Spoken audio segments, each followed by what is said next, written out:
आज के लेक्चर में बीएससी पार्ट सेकंड स्टूडेंट्स का स्वागत। आज हम थर्मोडायनेमिक्स के अंदर application of Maxwell distribution function के बारे में स्टडी करेंगे। Myself Manju Mishra, associate professor of physics, SPC government college Ajmer. पहली application average speed. Average speed c bar बराबर 1/n 0 to infinity c d n c, where d n c is 4 pi n b upon pi की power 3/2 e की power minus B C square c square D c के द्वारा दिया जाता है, which is here equation number 18। C bar is equals to 4 pi b upon pi की power 3/2 0 से infinity सी cube ई की power minus B C square D C. आप ऊपर जो इक्वेशन आपको दिखाई दे रही है वहाँ डी एन सी की वैल्यू समीकरण इक्वेशन 18 से सब्स्टिट्यूट कर दीजिए। तो सी बार बराबर हमारे पास some constant factor and 0 to infinity C cube ई की power minus B C square D c के बराबर है। With the help of this standard integration, इस टेबल की हेल्प से हम इंटीग्रेशन यूज़ करें, इसके रिजल्ट्स यूज़ कर रहे हैं। हमको चाहिए इंटीग्रेशन 0 से infinity C cube means this 3 n बराबर 3 वाला जो रिजल्ट है 1/2 बी स्क्वायर के बराबर है। यहाँ b जो है हमारे पास e का कोफिशिएंट है, इसे हम यूज़ करेंगे। तो ये इंटीग्रेशन जो है 1/2 बी के स्क्वायर के बराबर है। तो सी बार बराबर 4 पाई बी अपॉन पाई की power 3/2 and 1/2 b square. Simplify it, c bar average speed बराबर 4 अपॉन पाई बी की पावर 1/2। इक्वेशन 19 के द्वारा सी बार दिया जा रहा है। बी बराबर m अपॉन 2 के टी है, इसका मान हम यहाँ सब्स्टिट्यूट करेंगे तो सी बार बराबर 8 k t divided by pi m की पावर हाफ। इक्वेशन 20 के द्वारा एवरेज स्पीड दी जा रही है, किसके बराबर है 8 k t divided by pi m की पावर हाफ। नेक्स्ट हम निकालने जा रहे हैं रूट मीन स्क्वायर स्पीड, वर्ग माध्य मूल चाल। किसी निकाय में अणुओं के चालों के वर्ग के औसत के वर्गमूल को वर्ग माध्य मूल चाल कहते हैं। ठीक है, पहले आपको सी का स्क्वायर करना है, एवरेज लेना है और उसका अंडर रूट आपको करना है। तो ये चीज़ कहलाती है c R M S, which is what is the average of c square bar. Bar means average, c square का एवरेज।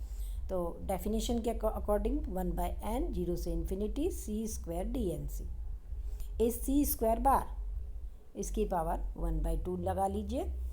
तो आप इन दोनों साइड से अगर स्क्वायर करते हैं तो c R M S square बराबर 1/n 0 से infinity c square d n c. D n c का मान समीकरण 18 से रखने पर इक्वेशन 18 से आपको यहाँ पर डी एन सी की वैल्यू रखनी है। अभी भी हमने वहीं से इक्वेशन की वैल्यू रखी थी डी एन सी से ही। एक बार डी एन सी के लिए फिर से एक्सप्रेशन देख रहे हैं हम।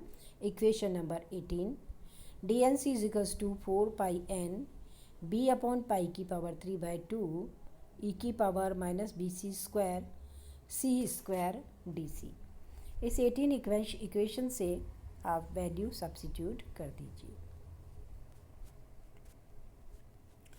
तो जब हम वैल्यू सब्स्टिट्यूट करेंगे तो हमारे पास आता है c R M S square बराबर 4 pi n b upon pi की पावर 3/2 0 से इन्फिनिटी C4 ई की power minus B C square D C.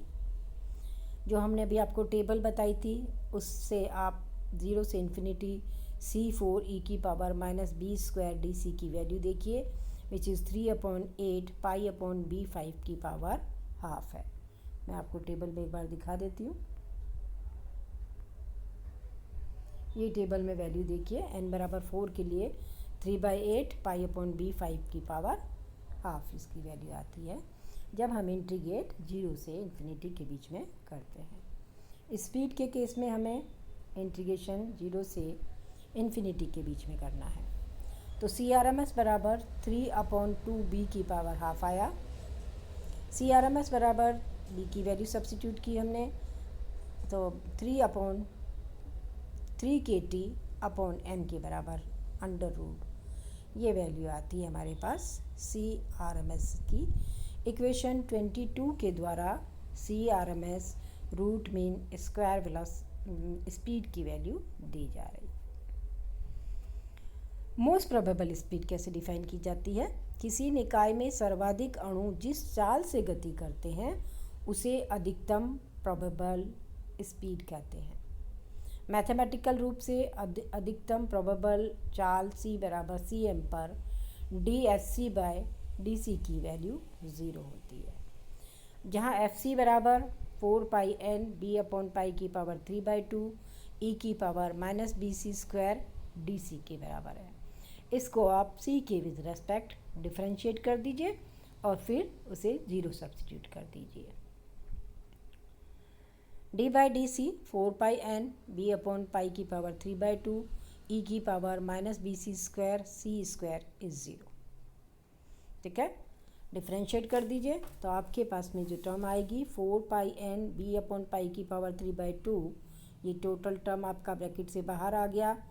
अंदर आपके पास दो टर्म है e की पावर -bc² c², तो एक को कांस्टेंट मानते हुए दूसरे का डिफरेंशियल करिए, फिर दूसरे को कांस्टेंट मानते हुए पहले का डिफरेंशिएट करिए और ये टोटल टर्म 0 के बराबर है। तो यहाँ आप ब्रैकेट यूज़ कर लीजिए। 4πn b/π की पावर 3/2 ब्रैकेट के बाहर है, ब्रैकेट में है c² e की power -bc² -2bc + 2c e की power -bc² is 0। Common factor आ रहा है 2c, उसे बाहर लिख लीजिए। ठीक है, e की पावर -bc² भी कॉमन आ रहा है, तो जो टर्म 0 हो रही है वो है 1 - bc² इज 0, यानी c बराबर √1/b। अतः मोस्ट प्रोबेबल स्पीड जिसे हम cm से रिप्रेजेंट करेंगे is 1/b under root. b is m/2 kT, b की वैल्यू सब्स्टिट्यूट कर दीजिए, तो cm इज़ 2 kT/m की पावर हाफ। इक्वेशन 24 के द्वारा मोस्ट प्रोबेबल स्पीड की वैल्यू दी जाती है। अब पुनः औसत चाल, एवरेज स्पीड, RMS स्पीड और मोस्ट प्रोबेबल स्पीड के चालों पर विचार करते हैं, तो हम पाते हैं कि एक निश्चित ताप पर इनके अपेक्षित परिमाण हैं cm रेशो c बार रेशो CRMS। ठीक है, cm आप देख रहे हैं √2 आ रहा है, बाकी फैक्टर कॉमन है सब में। c बार में √8/π और CRMS में √3। ठीक है, जब आप इन तीनों रिजल्ट्स को पास रखेंगे तो जो कांस्टेंट टर्म्स है उसे हमने kT/m उसे हमने सब में कैंसिल किया है, रेशो हम ले रहे हैं, तो रेशो जो है कोफिशिएंट फॉर्म में आपके पास आ रहा है √2, √8/π एंड √3। √2 से टोटल को डिवाइड कर लीजिए, √2 से √2 जब होएगा तो 1 बनेगा, 1 रेशो 1.128 रेशो 1.224, यहाँ बना √3/2 √1.5 विच इज़ 1.224। इन तीनों चालों को चित्र में प्रदर्शित किया गया है। देखिए, C वर्सेस dNc/dc कर्व खींचा गया, तो cm most probable speed peak curve पर है, c बार उससे थोड़ा सा और आगे है और CRMS वैल्यू से भी थोड़ी सी आगे प्राप्त होती है, क्योंकि रेशो क्या आया इसका 1 है। ठीक है, हमने निकाला था, देखिए रेशो cm को 1 किया तो ये 1 से थोड़ा सा आगे गया c बार और ये उससे भी थोड़ा सा आगे गया CRMS। ये देखिए इसे आगे इस तरह से ग्राफ में प्लॉट किया गया है, तो ग्राफ की हेल्प से हम इसकी एप्लीकेशन को देख सकते हैं।